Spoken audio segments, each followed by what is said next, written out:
esse começo do versículo 18, essa frase aqui, ele é a cabeça do corpo da igreja. Ela tem muito significado, principalmente nos dias de hoje, quando nós vemos tantos corpos, né? Tantos grupos de cristãos reunidos segundo os próprios pensamentos e muitas vezes, na maioria das vezes, reunidos sob a direção de uma cabeça que não é Cristo. Ele é a cabeça do corpo, da igreja. Nós sabemos que o nosso corpo, ele depende completamente da cabeça. O nosso cérebro é que comanda todas as funções do corpo. Uma pessoa pode parar de respirar, ela pode ter o seu coração parar de bater, mas ela é dada como morta se não existir mais atividade cerebral. Tanto é que muitas vezes a pessoa continua com o coração batendo, continua respirando, mas não tem mais atividade cerebral. Ela é mantida com aparelhos, né? E ela é considerada morta, porque o cérebro parou de funcionar. E a cabeça da igreja é Cristo. Não há como existir um funcionamento perfeito desse corpo que é a igreja, independente da cabeça. Quando se adota alguma outra cabeça que não seja Cristo, não seja a própria pessoa de Cristo, obviamente o corpo não vai funcionar, ou qualquer grupo de cristãos não vai funcionar, porque vai seguir as ideias de um homem, vai seguir as ideias de um grupo de homens, de uma reunião de pessoas, mas não de Cristo. Daí a importância de ficarmos submissos e sujeitos e controlados pela cabeça que é Cristo. E obviamente, para isso nós precisamos estar sempre buscando na palavra de Deus qual é a vontade dessa cabeça, né, que envia então para o seu corpo os impulsos, né, do que deve ser feito, como fazer as coisas, como andar nesse mundo e tudo mais. O versículo 18 é um que nos fala dele como sendo a cabeça do corpo, nesse sentido que foi explicado agora, de onde emana todas as ordens, né, para o funcionamento do corpo e a autoridade também sobre o corpo. Esse é um sentido dessa cabeça. E aqui é bem serve porque ele é a cabeça do corpo. E em Efésios, vamos ver no versículo em Efésios, capítulo 1, versículo 22, Efésios 1, 22, e sujeitou todas as coisas a seus pés, e sobre todas as coisas o constituiu como cabeça da igreja, que é o seu corpo, a plenitude daquele que enche com tudo, em todos. Esse final do versículo 22, a melhor tradução é constituiu como cabeça a igreja, para a igreja. Então aqui não é esse aspecto dele ser cabeça da igreja, como aparece em outros lugares como esse que nós estamos lendo em Colossenses, como cabeça da igreja, mas para a igreja ele é cabeça de todas as coisas, para incluir a ela, para dar a ela nessa posição com ele sobre o corpo e sobre todas as coisas. Então é interessante como ultrapassa, né, o que nós podemos ver superficialmente. Porque nós falamos de Cristo, cabeça da igreja, então parece que todas as vezes que é mencionado esse aspecto, né, de Cristo como cabeça, então reunimos tudo em torno desse pensamento, dessa verdade, inclusive, né, de que ele é cabeça da igreja. Mas em Efésios nós vemos algo que é mais elevado do que isso. Não que seja mais elevado do que Cristo ser o cabeça da igreja, não é isso que eu estou dizendo. Dizendo que o pensamento é mais elevado a nosso respeito. E além de ser cabeça do corpo, ele é cabeça para o corpo, para a igreja. Então isso é algo muito, ultrapassa, né,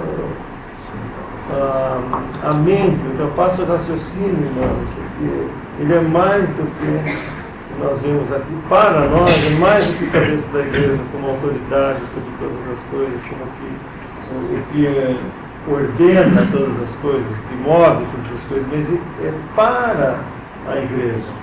Então isso é algo muito precioso que nos fala dessa posição, né? Novamente comparando Efésios com Colossenses, né? A nossa posição em Cristo é maior do que aparentemente nós podemos ver, aparentemente, racionalmente nós podemos contemplar. Na ordem da criação, o Senhor Jesus também é a cabeça, mas aí para o homem. Isso fala lá em 1 Coríntios capítulo 11, versículo 3. Mas quero que saibais que Cristo é a cabeça de todo varão, e o varão a cabeça da mulher, e Deus a cabeça de Cristo. Aqui o sentido é diferente de quando fala de Cristo como cabeça do corpo. Aqui é no sentido governamental, porque aí Deus sim é a cabeça de Cristo, né, como fala no versículo 3, mas é a cabeça do homem, e o homem é a cabeça da mulher. Certo, de 1 Coríntios 11 torna as coisas mais fáceis para nós nos submetermos à verdade. Porque é uma questão de posição e de como a ordem da natureza foi colocada por Deus. Porque nós sabemos que Cristo é Deus, em todo o sentido da palavra. E aqui nós vemos no versículo 3, do capítulo 11 de 1 Coríntios, de Deus a cabeça de Cristo. Então, não está dizendo que Cristo não é Deus, que ele é submisso, é um ser criado também, que então está sob o governo de Deus. Não, ele mesmo é Deus. Mas posicionalmente, nessa ordem na natureza, nós encontramos essa ordem, né, que Deus colocou. Então, por isso que a mulher, por exemplo, nesse assunto, que é 1 Coríntios 11, ela não é inferior ao homem. Não está dizendo isso, não quer dizer isso. Quer dizer que Deus, nessa ordem que Ele colocou nas coisas, posicionalmente, Cristo cabeça de todo varão, varão cabeça da mulher, Deus cabeça de Cristo. Então não se trata de inferioridade, de nada disso, mas de posição, como Deus colocou uma ordem nesse mundo. E é por isso então que esses princípios, como a mulher cobrir a cabeça e tudo mais, diz respeito a isso, a essa ordem que Deus colocou na igreja. Então esses aspectos, né, são importantes a gente notar realmente, porque não são geralmente como aparentam ser. E como o homem, no seu raciocínio, ele coloca as coisas como se fosse uma coisa no nível do raciocínio humano, que o homem pudesse descobrir. Mas não é, são coisas da palavra de Deus que são reveladas e são coisas divinas, são coisas que são para ser respeitadas e honradas. Então, é importante essa classificação, não por capacidade, não por nada que seja que diga respeito ao homem, mas são coisas divinas, princípios divinos estabelecidos, e que, como nós vemos em 1 Coríntios 11, outros seres contemplam, como no caso dos anjos, eles contemplam e veem essa ordem. E se essa ordem que Deus colocou está sendo mantida. ou se ela está sendo negligenciada. Como, por exemplo, se nós nos reuníssemos aqui e as mulheres com a cabeça descoberta, os anjos estariam aqui contemplando. Essa ordem que Deus colocou na natureza está sendo respeitada ou ela está sendo desrespeitada? Então é interessante nós sabermos que não é porque nós queremos ou porque nós achamos que é assim, não. Porque Deus estabeleceu um princípio e nós então respondemos em obediência ou em desobediência. Simplesmente uma questão realmente de obedecer ou não obedecer. Mas o princípio é divino e estabelecido. Uma outra coisa que nos traz muito consolo nesse versículo aqui é o finalzinho dele. Para que em tudo tenha a preeminência. O que significa isso? Para que em tudo tenha o primeiro lugar. Não haverá nada no final em que Cristo terá o segundo ou terceiro lugar ou último lugar, de maneira alguma. Em tudo ele terá a preeminência, primeiro lugar em todas as coisas. E isso é um consolo, principalmente para aqueles que perderam alguém, alguma criança, né, na infância ainda, saber que está salvo. O Senhor Jesus, numa passagem no Evangelho, ele fala: deixai vir a minhas crianças, as criancinhas, os meninos, dependendo da versão, não os impeçais, porque deles é o reino dos céus. Numa outra passagem, que ele fala do banquete, da grande festa, quando ele envia os servos, o homem que vai dar a grande festa, ele envia os servos, e alguns recusam-se, daí ele sai pelas ruas embalados e tal, e ele fala uma palavra, ele fala assim: para que a minha casa se encha, fique cheia, para a minha casa se encha. Numa outra passagem em João, eu acho que é João 14, se não me engano, ele fala para os discípulos que ele iria preparar lugar para eles. E ele fala uma outra coisa também: na casa do meu pai tem muitas moradas. E juntando tudo isso, nós entendemos que as crianças estão salvas.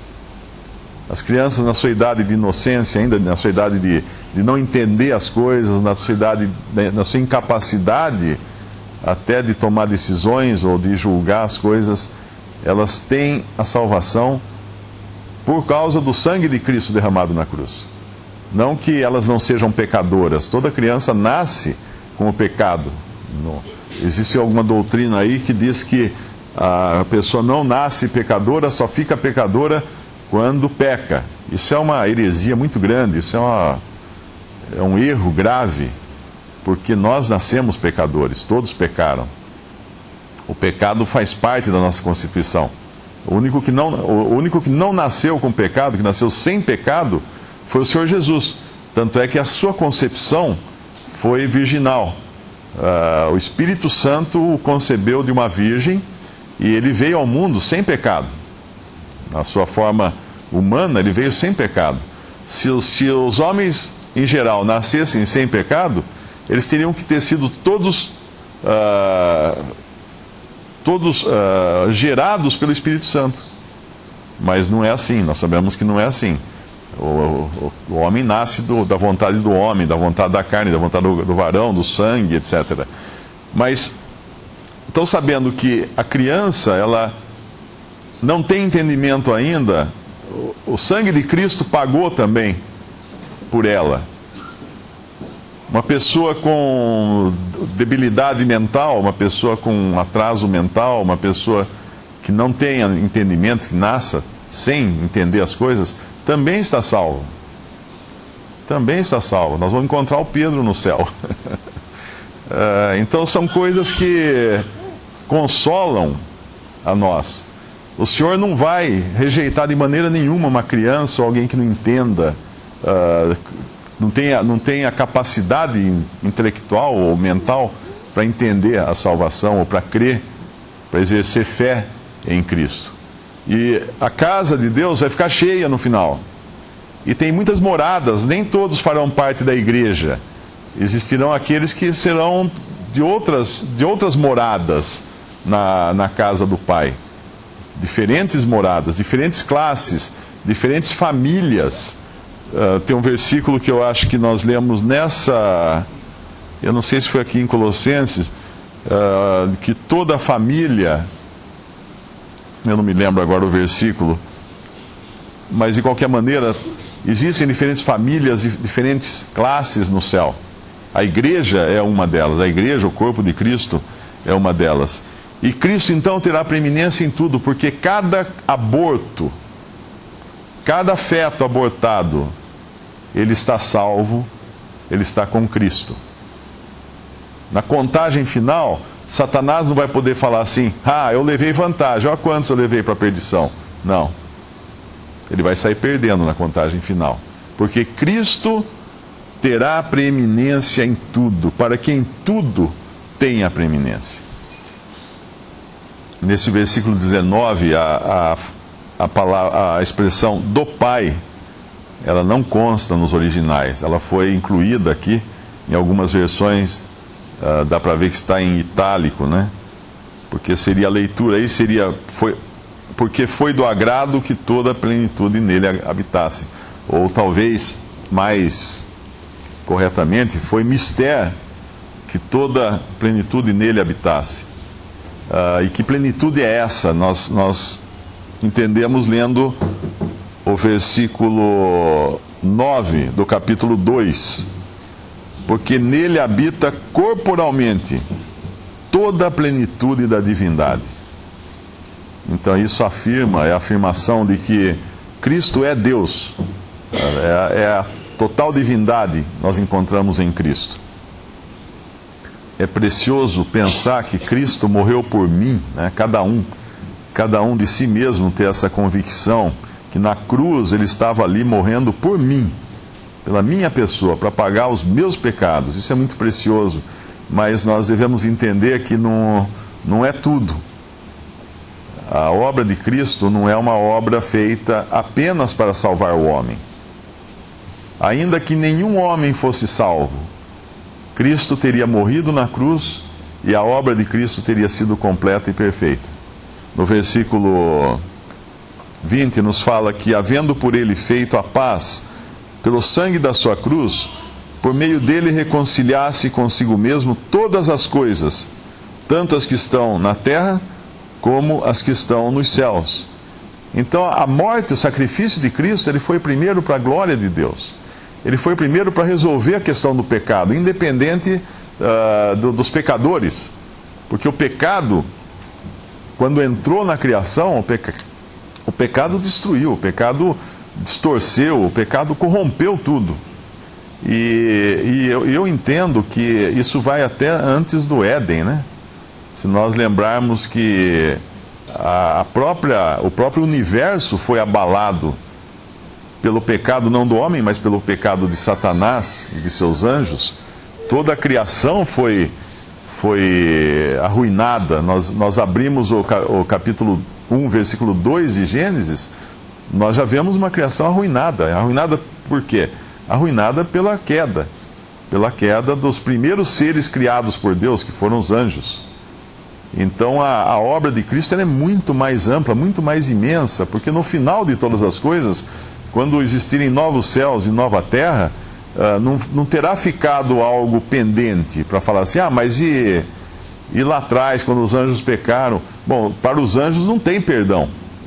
Para os anjos não tem salvação. Aqueles que pecaram estão perdidos eternamente. Não há arrependimento para anjo, não há restauração para anjo, não existe novo nascimento para anjo.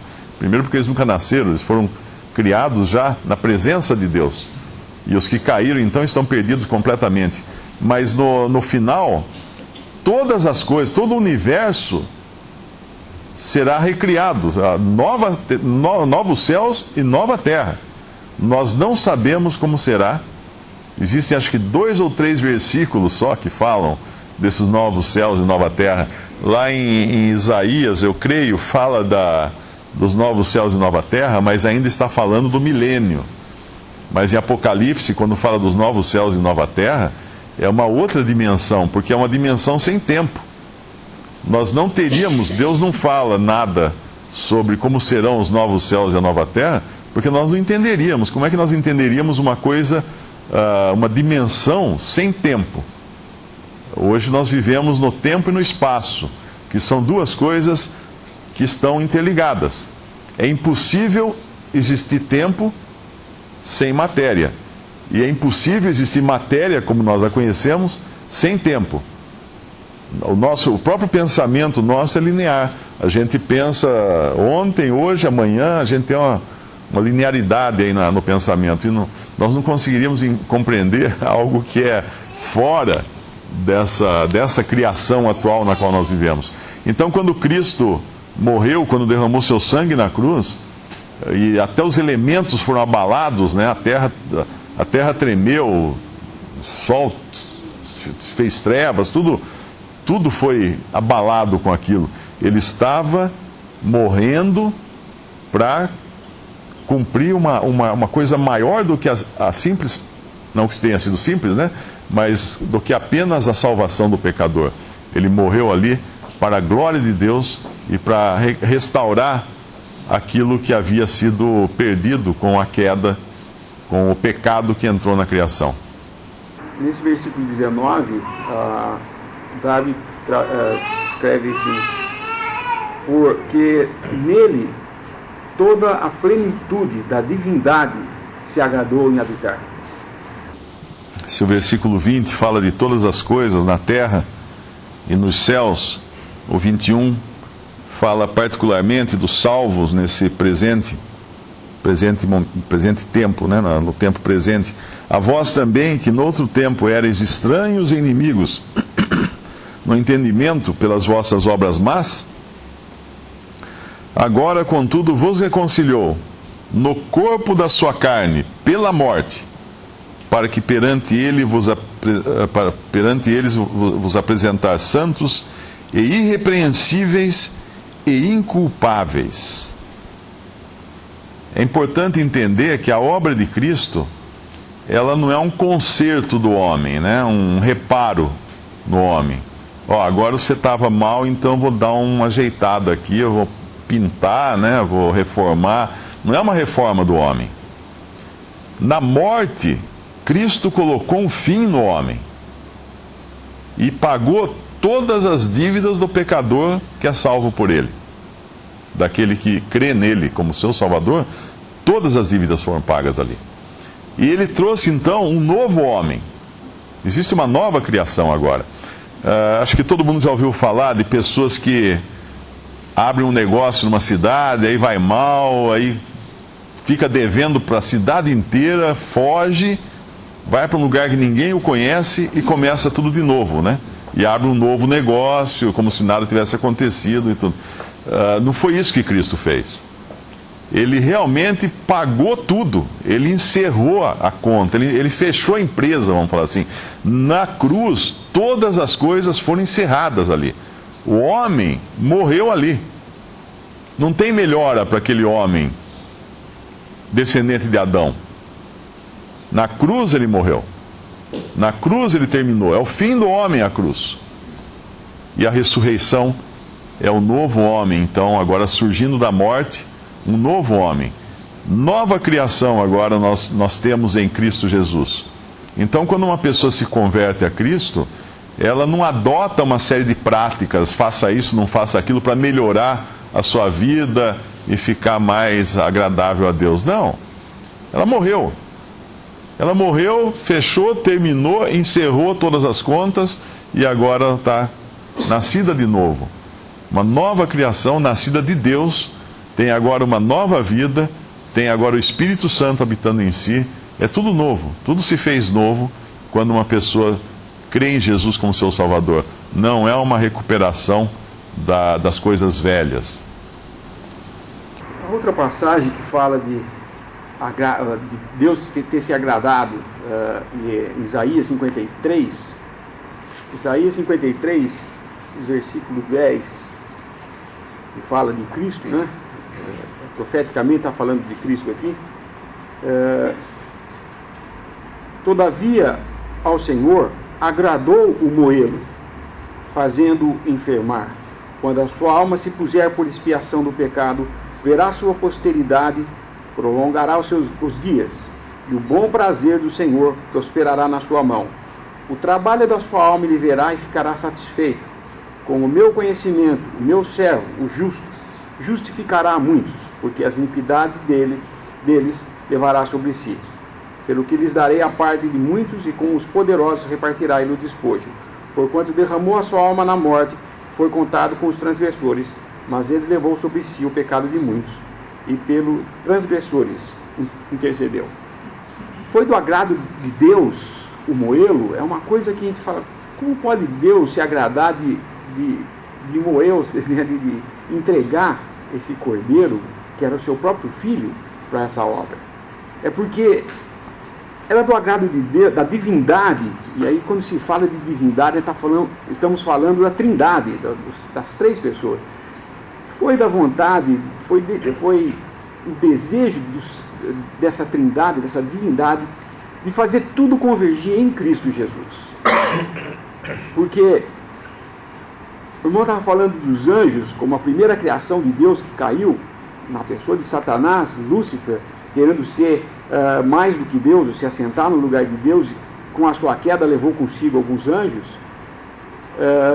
E foi esse Satanás que no Éden trouxe a morte, o pecado, para a criação de Deus na terra, o homem. E com esse pecado sendo introduzido pela desobediência do homem, o homem não é inocente nesse sentido, ele pecou. Mas por esse pecado, por indução de Satanás, enganando a Eva e tendo caído, entrou a morte, e a morte passou para todos os homens. E quando então veio Cristo como o Cordeiro de Deus para morrer, encerrar essa criação que havia caído no pecado por causa da indução de Satanás, Deus faz uma obra, por isso agradou fazer isso, porque com essa obra, ele, usando a artimanha de Satanás de trazer o pecado na sua criação, Deus usa esse homem em pecado para, em Cristo Jesus, derramar todo o juízo sobre essa criação e poder criar um novo homem.